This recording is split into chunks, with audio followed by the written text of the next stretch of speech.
Saludos. Hoy voy a profundizar en el cambiante panorama geopolítico en el Medio Oriente, examinando con mucha atención cómo las principales potencias mundiales, como China, Rusia y los Estados Unidos, están influyendo significativamente en la dinámica regional y lo que esto significa para el futuro de la política mundial. He advertido a la gente muchas veces sobre cómo Medio Oriente está empezando a cambiar y cómo los Estados Unidos siempre se ha opuesto a estos cambios. Sin embargo, lo más triste es que Estados Unidos no tiene una visión alternativa para el Medio Oriente. La forma en que Washington va a evitar que ese giro se dé quemando absolutamente todo hasta los cimientos para que no quede absolutamente nada en qué girar. Eso es lo que están haciendo, eso es lo que han venido haciendo y posiblemente lo que continuarán haciendo. Y todos los países de la región considero yo que deben estar al tanto de eso. Ese es su destino, incluso si son un supuesto aliado de los Estados Unidos. Si alguna vez comienzan a girar para seguir sus propios intereses y abogar por los mejores intereses de sus respectivos países, y esos intereses no se alinean con lo que Washington quiere, también serán quemados hasta los cimientos, porque eso es lo que Washington ha hecho desde que se convirtió en el hegemón mundial. Ese es el problema y esto es lo que Rusia, China e Irán tienen que considerar cuando están resolviendo este tipo de problemas. Problemas que de hecho son muy difíciles de resolver adecuadamente. Tienen que tener en cuenta todos estos factores. De lo contrario, estarán perdidos en este juego del ajedrez geopolítico. Y si China finalmente elude las sanciones a Siria, eso ni siquiera va a ayudar a Siria en absoluto. Eso además motivaría a los Estados Unidos a ser mucho más agresivos con China que lo ha venido haciendo en las últimas décadas. Estados Unidos plantea aislar y destruir completamente a China. Ese es su objetivo final. Yo creo que no hay duda al respecto. Eso es lo que Washington ha venido buscando desde hace décadas. Pero China está tratando de alargarlo lo más posible. Entiende que el status quo le fortalece, es decir, le favorece en este aspecto. El agotamiento del tiempo le favorece a los chinos. Y lo que Estados Unidos está haciendo, dándose cuenta de esto, es tratar de destruir todo lo antes posible, antes de que se le acabe el tiempo a los Estados Unidos, ya que, como sabemos, estamos en la antesala del multipolarismo. Así que esta es una carrera entre China construyendo más rápido que lo que los Estados Unidos y sus aliados pueden destruir, especialmente aquellos aliados vasallos satélites europeos. El mundo multipolar construyendo más rápido de lo que los Estados Unidos y sus aliados pueden destruirlo. Eso es prácticamente lo que estamos viendo en el tablero geopolítico mundial. Tienes que entender esa cuestión en ese sentido y entonces, si lo entiendes, puedes comprender más claramente las decisiones que están tomando el mundo multipolar. En los últimos años, debo decirle, amigos, China y Rusia han llevado a cabo una serie de acciones estratégicas en Medio Oriente muy importantes, específicamente orientada para promover la estabilidad y evitar conflictos como el que tenemos en Siria justamente ahora mientras hago este programa. Ambos países enfocados en ese objetivo han intensificado sus esfuerzos diplomáticos y de cooperación para influir en la región y asegurarle que las tensiones no escalen a niveles catastróficos, a niveles insostenibles. Estos esfuerzos incluyen, por supuesto, la mediación directa, la promoción de diálogos y la búsqueda de acuerdos amigables entre las partes enfrentadas, así como también la consolidación de alianzas estratégicas para contrarrestar la diferente influencia maliciosa de las potencias occidentales, especialmente de los Estados Unidos e Inglaterra. Entonces podemos decir que China, amigos, sin duda ha desempeñado un papel muy activo en la mediación de conflictos en Medio Oriente, particularmente en la reconciliación entre Irán y Arabia Saudita. Este fue un evento muy importante, un logro muy significativo que ha sido ampliamente reconocido como ejemplo, como uno de los mejores ejemplos de su capacidad para influir en la región. Esta mediación no solamente ha contribuido a la estabilidad regional, sino que también, comprendo yo, y bueno, ese es mi punto de vista, ha fortalecido la posición de China como un actor clave en la diplomacia de Medio Oriente, un actor que sin duda ha hecho contribuciones muy importantes en términos de seguridad y alianzas comerciales. Rusia, por su parte, ha mantenido una presencia militar y diplomática en Siria, utilizando sus bases militares en Tartus y Kremlin para proyectar poder y apoyar el gobierno de Bashar al-Assad. Aunque la caída recientemente de Bashar al-Assad ha representado un desafío estratégico para Rusia, Moscú, sin embargo, ha intentado salvaguardar sus intereses en la región, incluyendo sus bases militares. Entonces estaría por verse si finalmente los rusos decidirían quedarse, tal como lo expliqué en uno de mis programas anteriores, o simplemente decidirían irse. Porque recordemos que están haciendo eso mediante diálogos con la Fuerza Rebelde y otros actores regionales. China ha sido también un facilitador clave en la reconciliación entre Turquía y Siria, dos países que han mantenido relaciones tensas durante décadas debido a la guerra civil siria y otros conflictos fronterizos muy importantes que han tenido lugar en aquella región. A través de sus esfuerzos diplomáticos, China ha intentado reunir a estas partes para promover la normalización y reducir la tensión en la región. Además, China ha trabajado fuertemente para reunir a grupos de resistencia palestinos y otros actores regionales, buscando con esta acción, considero yo, consolidar una coalición de países del sur global que apoye sus intereses en la región. Eso es muy importante, ya que China se está proyectando como la potencia mundial. Esto incluye, por supuesto, la promoción de una narrativa que aboga por el autodeterminamiento de los pueblos, especialmente los pueblos de Medio Oriente, y la oposición a la intervención extranjera desde los Estados Unidos y las potencias occidentales. China y Rusia intentan intensificar la cooperación en el Medio Oriente, buscando consolidar una alianza estratégica que les permita contrarrestar la influencia de los Estados Unidos. Sabemos que el Medio Oriente es una de las regiones geopolíticas más contestadas de toda la historia. Estados Unidos y otras potencias occidentales siempre han buscado cómo beneficiarse de estas acciones. En las últimas negociaciones, recordemos que ambos países, Rusia y China, han acordado fortalecer su coordinación en cuestiones de seguridad y desarrollo, con el objetivo de promover la estabilidad global y regional. Eso es muy importante para aquellas dos potencias del mundo multipolares. Esta alianza se ha manifestado en la cooperación militar, la venta de armas y la participación conjunta de iniciativas en infraestructura y energía en la región, especialmente este gasoducto que los rusos están construyendo en Siberia, que iría directamente hacia China. Por ejemplo, China, debo decirles, también ha invertido significativamente en proyectos de energía en países como Arabia Saudita y Qatar, mientras que Rusia, comprendo yo, ha mantenido sus vínculos con Irán y otros aliados en la región, otros aliados proxy, como algunos le llaman, como Hezbollah y Houthi. Estos esfuerzos, sin ninguna duda, forman parte de un esfuerzo mucho más amplio y complejo de construcción de un mundo multipolar en que las potencias del sur global, incluidas por supuesto Rusia y China, juegan un papel cada vez mucho más prominente, un papel más importante.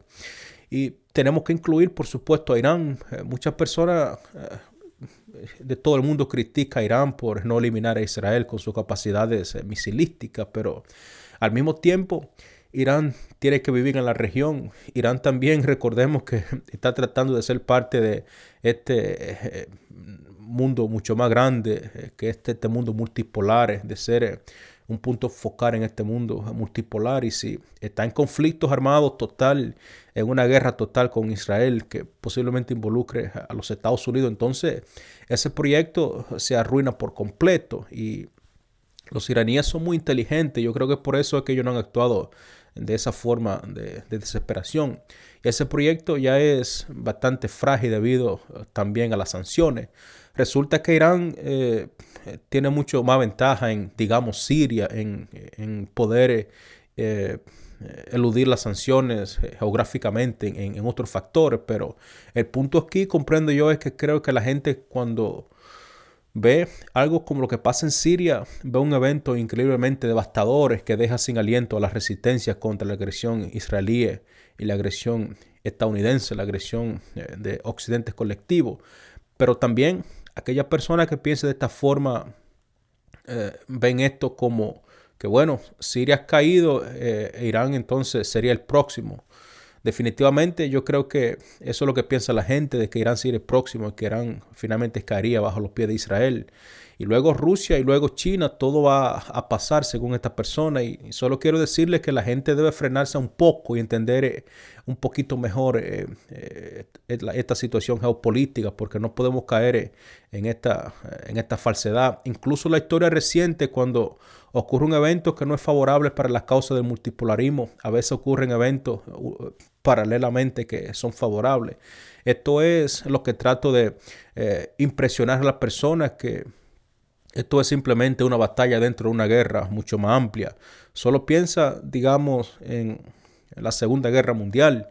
Piensa en la antigua Unión Soviética, en la Segunda Guerra Mundial. ¿Qué esperanzas tenían los soviéticos al principio de la Segunda Guerra Mundial, cuando la Alemania nazi invadió la Unión Soviética? No había esperanza de una victoria de parte de la Unión Soviética. ¿Qué esperanza tenían cuando los nazis estaban literalmente a las puertas de Moscú? No esperanza en absoluto. Entonces, ese mismo espíritu que tienen los soviéticos que tenemos que tener hoy en día. Muchas personas tenían muy poca esperanza. Muchas personas de hecho se rindieron, pero la gran mayoría no lo hicieron. Es decir, no se rindieron y continuaron con la lucha, continuaron luchando, llevando la resistencia, incluso aunque esto les costara a uno 300 millones de personas. Estaban mirando el panorama general mucho más amplio. Aceptaron las pérdidas temporales para lograr una victoria estratégica a largo plazo. Y total, al final los rusos venció la Alemania nazi. Solo mira, digamos, un mapa de la invasión nazi de la Unión Soviética. Mira hasta dónde llegaron tomando territorio y luego mira cuánto territorio tuvo que recuperar la Unión Soviética antes de que finalmente llegara a Berlín. Así que no estoy diciendo que son eventos similares, no estoy diciendo que solo porque algo sucedió antes en la historia automáticamente va a volver a suceder. La historia no podemos decir que se repite con bastante exactitud, pero tampoco podemos decir que no se repite. Ese es el punto. No puedes rendirte solamente porque perdiste una batalla. Tienes que mantenerte firme, tienes que mantener en mente la guerra más grande que está por venir. Tienes que seguir luchando. No puedes simplemente rendirte solo por un contratiempo. Este es un consejo para tu vida diaria, para tu vida personal. Tienes un pequeño contratiempo y luego te rindes. Si te rindes, pues no va a lograr absolutamente nada en la vida. Así que tienes que seguir, amigos, independientemente de todo lo que pase. Tienes que ser persistente. La mayoría de las personas exitosas en la vida son personas que no se negaron a rendirse. Esa es la gran diferencia entre aquellos que fracasan y aquellos que triunfan. Ve a muchas personas exitosas y piensa que siempre han sido exitosas, pero no ve los años de, ella sabe, de comer fideo, dormir sin techo y barrer las calles con los pies. No ves toda aquella etapa que aquellos exitosos tuvieron que pasar. La vida tiene altos y bajos, eso sin duda, y ahora estamos hablando de la geopolítica a escala global, que también tiene altos y bajos, cuando se están emprendiendo movimientos populares como es el multipolarismo. Obviamente va a haber altos y bajos, no es una película de Hollywood, no todo va a ser de una manera fluida. Tal vez las cosas no salgan bien en absoluto, pero debemos tener la fe y la valentía.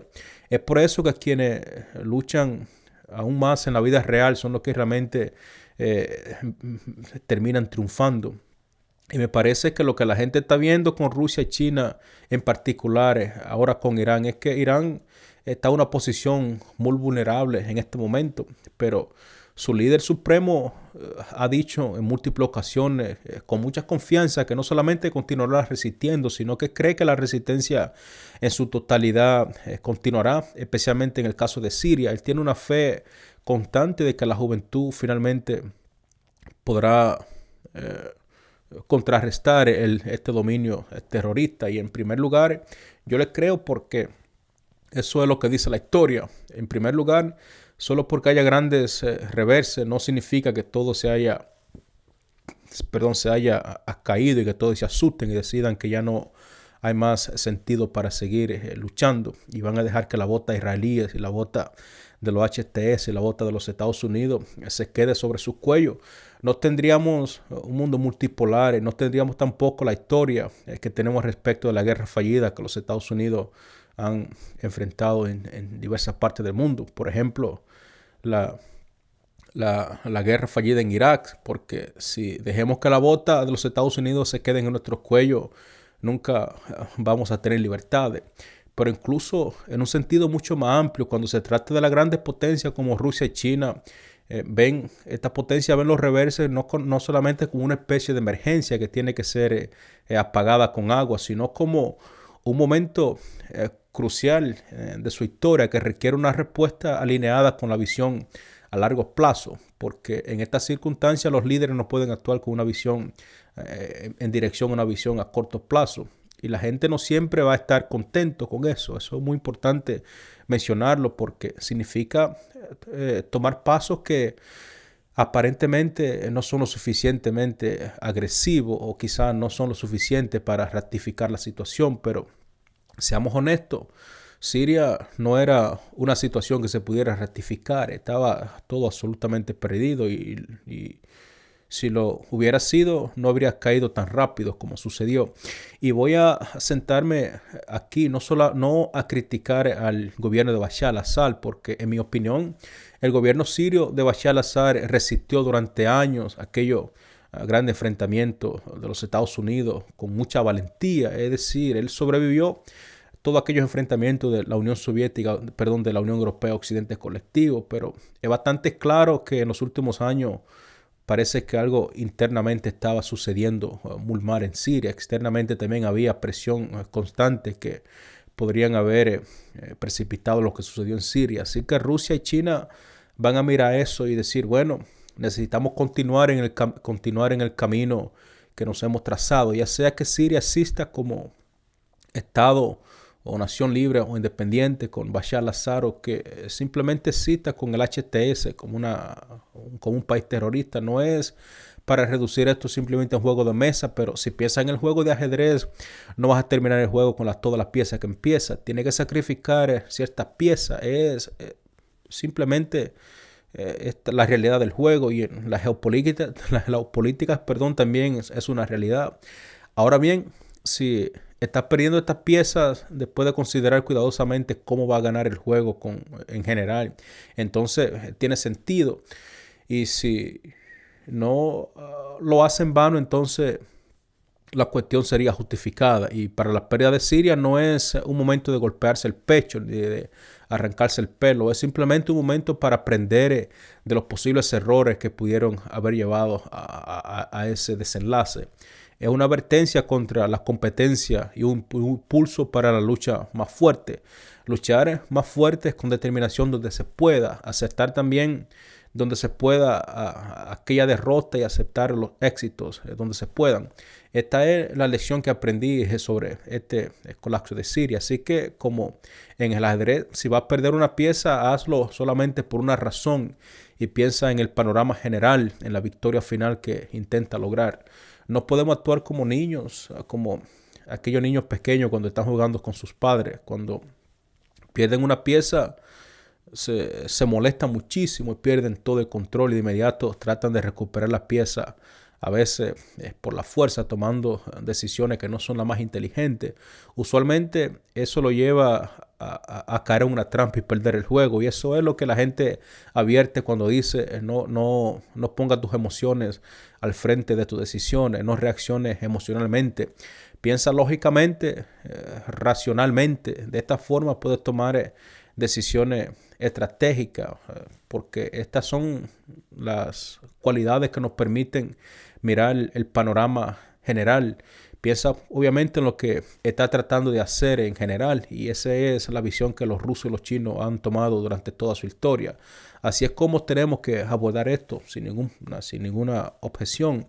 Y una cosa que quiero agregar aquí es que no estamos directamente relacionando estos eventos, pero bien, creo que Rusia y China podrían haber pudieran haber hecho mucho más en cuanto a trabajar en el espacio de la información, porque el espacio de la información es muy importante, debo decirle, asegurando el espacio de la información como un dominio de seguridad nacional del siglo XXI es vital. Veo que China presenta una alternativa muy atractiva a la de los Estados Unidos. El problema es que los Estados Unidos es un experto en convencer a la gente de que trabaje en contra de sus propios intereses, en contra de los mejores intereses de su país. Entonces, mientras que China está ofreciendo la mejor oferta, la mejor alternativa, Estados Unidos es capaz de convencerlo de no tomarla, de luchar, de hecho, de luchar contra ella. Incluso aunque esto signifique socavar sus propios intereses. Esto es lo que han hecho en todo Medio Oriente, lamentablemente. Pero eso es que tenemos que trabajar mucho más fuerte, porque es por eso ve a estas personas que están luchando constantemente en contra de los Estados Unidos e Israel, pero en realidad están recibiendo armas, dinero y entrenamiento de los Estados Unidos e Israel. Es simplemente una actuación lavado a través de sus aliados árabes en la región. Por eso ve eso simplemente, y porque Estados Unidos aún hoy en día, y además también su supremacía les permite controlar el espacio de la información global e infiltrarse en cualquier parte del mundo sin ninguna objeción. Esa es una ventaja que tienen los Estados Unidos, lamentablemente. Estuve en Medio Oriente recientemente y está absolutamente monopolizado por los Estados Unidos a través de los medios de comunicaciones tradicionales, que la gente confía sin saber que están financiados por el gobierno de los Estados Unidos.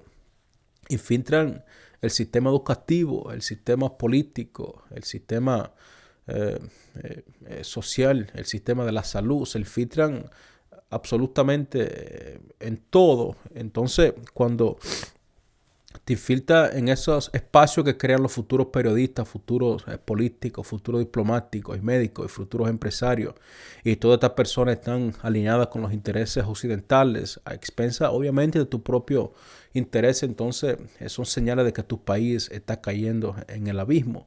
Ni siquiera estas personas se dan cuenta cuando están tomando estas decisiones, porque ese es precisamente el poder de controlar el espacio de la información. Nos gusta pensar de que todos los seres humanos somos racionales y que pensamos las cosas detenidamente, pero la verdad es que la gran mayoría de las personas ni siquiera tienen tiempo para hacer eso. Solamente miran la propaganda, están conectados y creen en absoluto lo que están viendo en la propaganda. Esa es lamentablemente la realidad. Así que Rusia y China, sin ninguna duda, podemos decir que han creado una alternativa convincente, pero necesitan entender y trabajar mucho más en el espacio de la información.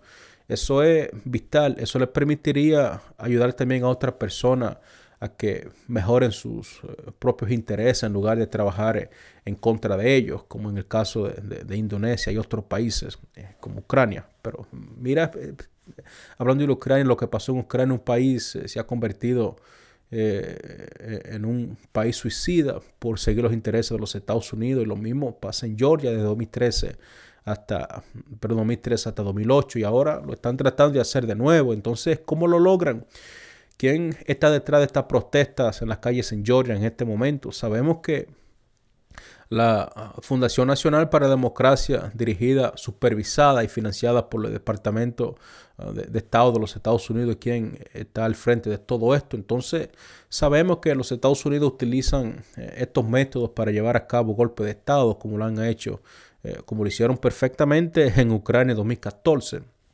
Además, están todas las corporaciones financieras y los intereses de Wall Street que controlan todo lo que sucede en Washington.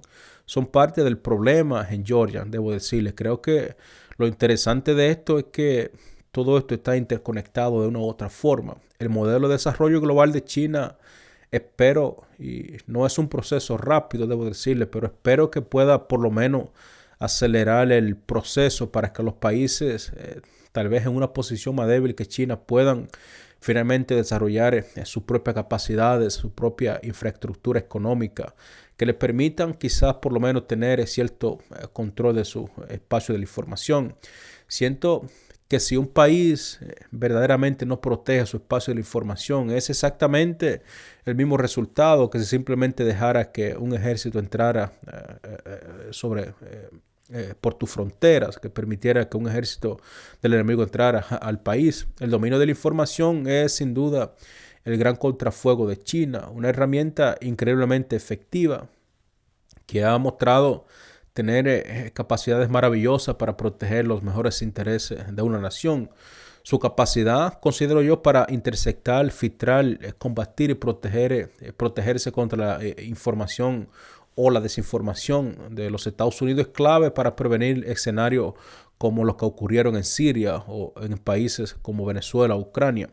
En estos casos yo creo que la información está es controlada por la oligarquía conectada con los Estados Unidos y con algunas ONGs horribles que simplemente están llevando las políticas de los Estados Unidos, que difunden narrativas diseñadas para manipular a la población.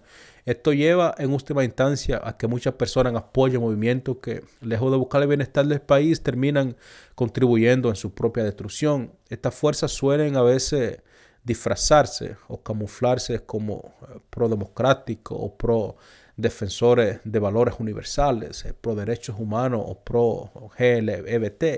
Cualquier tipo de tonterías se inventan para simplemente soscavar la democracia y la libertad de un país, lo que genera confusión y la hace parecer, de hecho, hasta legítima ante los ojos de aquellos ciudadanos, especialmente ante la gran masa de la población que no conoce más que lo que se alimentan mediante la propaganda.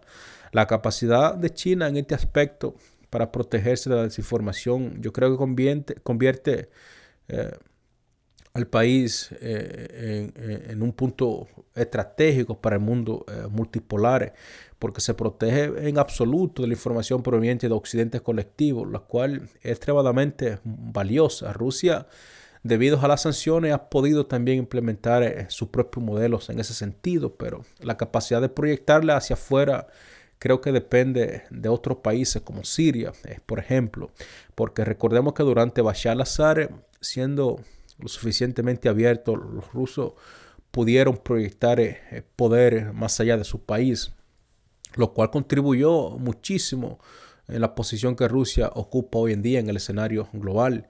Bashar al-Assad ha estado acercándose a la Liga Árabe en un esfuerzo por normalizar relaciones y fortalecer su partida en la región, antes obviamente de su colapso.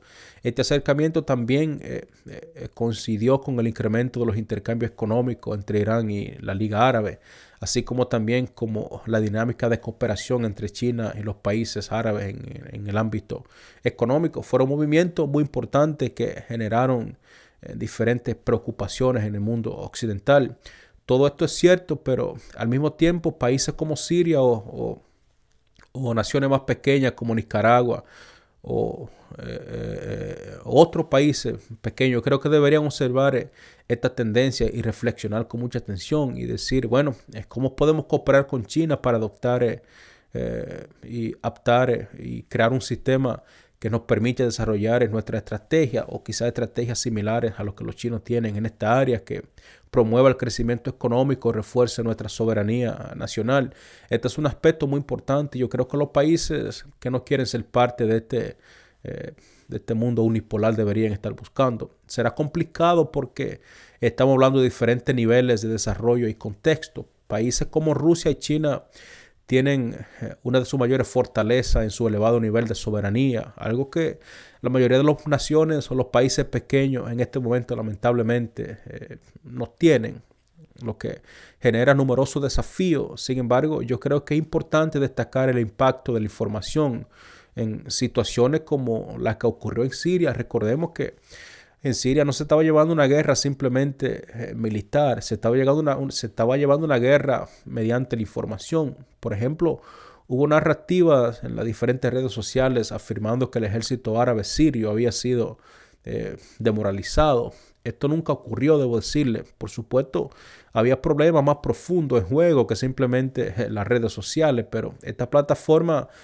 proyectaban esa imagen de debilidad extremadamente débil del ejército sirio, extremadamente positiva de los combatientes opositores, los temibles que eran, lo bien equipados que estaban, lo bien entrenados que estaban aquellos terroristas. Esto generó sin duda un efecto psicológico en la tropa siria. Incluso si lo superas en número, incluso si cuentas con el equipo y las condiciones a tu favor, podrías sentirte en un estado de miedo porque tu país ya había vivido lo que implica ser invadido por esa fuerza. Entonces, eso prácticamente nadie habla al respecto, pero eso jugó un papel decisivo en el colapso de Siria. Fuerzas que, como hemos visto en Siria, cometen atrocidades y hasta el día de hoy continúan haciéndolo, como la fuerza del HTS, que es el que controla Siria en este momento. Un punto que siempre trato de hacer es que Rusia y China ayudan a otras naciones a defenderse los en el área de los dominios físicos, de la seguridad nacional, tales como aire, agua, tierra, etcétera. Pero ahora a un espacio más importante, que es el espacio de la información, lo cual yo creo que los rusos y los chinos deben contribuir para proteger aquellos países de la desinformación. Y no me refiero a venir a hacerlo por ellos mismos, sino a proporcionarles los medios para que ellos lo hagan, porque es la única forma que pueden ser autosuficientes e independientes. Muchos países como Tailandia ni siquiera saben por dónde empezar, y ese es el gran problema, porque es como crear tu propia red social. Esto es algo que China y Rusia han hecho bastante bien. Ellos pueden exportarlo como un medio junto con tanques, aviones de guerra y barcos.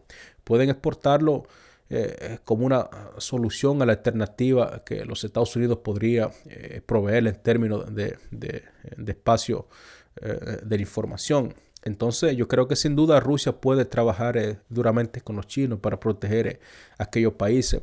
Rusia y China tienen muy fuertes centros educativos que toman a los jóvenes y los forman en periodistas, diplomáticos, políticos, empresarios, científicos, doctores, etcétera, que promueven y trabajan fuertemente para promover los mejores intereses de Rusia y China, y no para promover los intereses del occidente colectivo. Esta es la gran diferencia. En Latinoamérica, solo por dar un ejemplo, recordemos que muchas empresas contratan primero y ante todo aquellos que han ido al extranjero, especialmente a los Estados Unidos o a Canadá, para obtener sus títulos profesionales, y regresan al país. Estas personas, sin saberlo, lamentablemente tienen definidad por el occidente colectivo, y sus narrativas y opciones siempre buscan en proyectar al occidente colectivo como el salvavidas a todo el mundo, y trabajan para los intereses occidentales a expensas de los intereses de su propio país. Y ese es el gran problema, y a muchas veces incluso de la existencia propia de su propio país. Eso es exactamente como recordemos cómo comenzaron los conflictos en Siria y Libia. Fue precisamente mediante la información. Comenzó con esas protestas falsas en las calles que fueron amplificadas utilizando las redes sociales. Aquellas protestas que fueron financiadas por el dinero de los Estados Unidos y toda Europa colectivo. El Departamento de los Estados Unidos durante años, incluso antes de la primavera árabe, estuvo entrenando a diferentes agitadores en los Estados Unidos y luego equipándolos, financiándolos, enviándolos para que explotaran prácticamente las redes sociales para derrocar a aquellos países. ¿Y cómo eso fue posible? Bueno, porque esos países ni siquiera están utilizando su propia plataforma de redes sociales. Están usando la plataforma basada en los Estados Unidos como Facebook, Twitter, Instagram y etcétera, que literalmente trabajan directamente con el Departamento de Estado de los Estados Unidos para hacer todo este tipo de atrocidades, que de hecho yo considero que son acciones ilegales. Y entonces tienes tu propio país, pero tu espacio de la información está completamente controlada por los Estados Unidos. Eso es como si un tercer país controlara tu frontera. Eso sucede porque es determinado por los Estados Unidos, no por ti, por las personas de tus países, sino por Wall Street y Washington. Y ellos pueden decidir qué información se promueve y quién es censurado hasta prácticamente desaparecer por completo. Esto me pasó a mí precisamente antes de que Twitter se convirtiera en X. Fue muy lamentable lo que me hicieron. Es decir, todo aquellas redes que tenía en Twitter fueron prácticamente borradas del mapa. Fui literalmente censurado en Twitter porque estaba exponiendo las interferencias políticas de los Estados Unidos en Latinoamérica. Esa es lamentablemente una situación que sigue siendo vigente hasta el día de hoy. La intervención de los Estados Unidos no ha terminado. Las ONGs en Latinoamérica que son financiadas por el Departamento de los Estados Unidos, de hecho, han admitido que trabajan directamente con Facebook o bueno, trabajaron con Facebook y Twitter. Esto es en serio y siento que si no proteges tu espacio de la información es exactamente el mismo resultado que si simplemente dejara que tus fronteras estuvieran abiertas y permitieran que tropas del ejército enemigo entrara a tu país. Esa es prácticamente la situación que tenemos hoy en día. En este caso, eh, está permitiendo que intereses extranjeros inviertan o conviertan a tu propia población en tu contra y en contra de los mejores intereses de tu país. Así que incluso si tienes a un gran ejército convencional, pierdes porque si puedes convencer al pueblo de que nunca suban a los tanques, de que nunca apunten los cañones a la dirección equivocada, entonces lamentablemente tu país, tu ejército y tu poder está destinado a desaparecer. Entonces, comprendiendo esto, yo considero que debe evaluar toda esta situación con mucha atención porque estamos en el siglo XXI. Es un punto muy importante recordar. Tenemos que entender que los dominios de la seguridad nacional ahora se han expandido al espacio de la información, es decir, han abarcado un renglón mucho más amplio e importante. El Internet no es simplemente algo para chatear o para comprar alguna sudadera o compartir o buscar información. Es como las personas obtienen lo que forma su carácter, incluso su identidad. Eso es exactamente poderoso, debo decirles. Tal vez la superarma más potente, más aterradora que ha existido en toda la historia es precisamente la información. Podríamos hablar de misiles balísticos de corto o mediano alcance, pero Estados Unidos aún tiene la capacidad definitiva y creo que es imperativo que esto cambie al menos a corto plazo. Y la guerra de información es solamente una parte crítica de este rompecabezas global tan complicado que tenemos justamente hoy en el mundo de la geopolítica. Pero bueno, parece que Siria es ahora la carga de Israel. Eso es lo que yo comprendo. Y entonces surgen preguntas como Israel se ha extendido demasiado, quizá en el caso de Siria, porque lo que la gente no entiende es que Israel es el Ucrania original, es digamos el Ucrania de Medio Oriente, más bien una herramienta de los Estados Unidos. En última instancia, a los Estados Unidos no le importa lo que pase en Israel, lo utilizará, digamos, hasta el último soldado israelí, tal como lo están haciendo en Ucrania hasta el último soldado ucraniano. Es decir, Israel es el Ucrania del Medio Oriente. Así que Israel está demasiado extendido, eso es lo que yo comprendo, pero eso no le importa a los Estados Unidos porque finalmente y la gente tiene esto en su cerebro, que Israel con una 35ava parte de la población de los Estados Unidos, con una 50ava del Producto Interno Bruto de los Estados Unidos, mágicamente controla a los Estados Unidos. Esto es una de las mayores estupideces que yo he escuchado. Es cuando la industria armamentística de los Estados Unidos gasta más en cavidad a Washington que lo que gasta el APAC jamás gastaría. Entonces esto es una situación que ni siquiera debería compararse. Y hay muchas más industrias que de hecho incluyen o ejercen presión muy importante sobre Washington. La gente tiene que entender que el problema, si realmente quiere resolverlo, deben comprenderlo a raíz, porque creo que es un punto muy importante. Quiero decir, Israel va a tomar buenas posiciones en Líbano, creo que no hay duda al respecto. Ya puede ver lo que están haciendo, están prácticamente flanqueando las posiciones de Hezbollah en el sur de Líbano. Están, digamos, a lo largo de la frontera hacia el río Lani, donde nunca habían podido llegar antes. Y luego, cuando estén tomando las posiciones más favorables, ahí van a flanquear prácticamente a Hezbollah. Están conectados y yo creo que eso es el objetivo que los israelíes han buscado en aquella región. Así que Rusia y China han creado una alternativa convincente, pero necesita extender la importancia del espacio de la información. Y eso es, digamos, en lo que los chinos y los rusos han tenido algunos problemas en adaptar con mayor precisión y viabilidad. A medida que hemos profundizado en esta dinámica cambiante de Medio Oriente y todas estas maniobras estratégicas de las potencias mundiales, yo considero que queda bastante claro que el panorama geopolítico, no solamente en Medio Oriente, sino en todo el mundo, es por lo menos significativamente muy complejo, porque desde las iniciativas de China y Rusia para fomentar la estabilidad hasta los desafíos estratégicos y las oportunidades que enfrenta Irán, yo creo que cada jugador navega por un tablero de ajedrez bien complicado, por un tablero de ajedrez de apuesta geopolítica. Se trata de comprender el panorama en general, no simplemente comprender una porción, persistir y a pensar de los contratiempos y darse cuenta del poder del dominio de la información para dar forma a nuestro mundo sería algo que no debería permitirlo. En nuestros próximos videos continuaremos sin duda explorando estas complejidades, centrándonos quizás en cómo las naciones pueden finalmente aprovechar la información como un activo estratégico.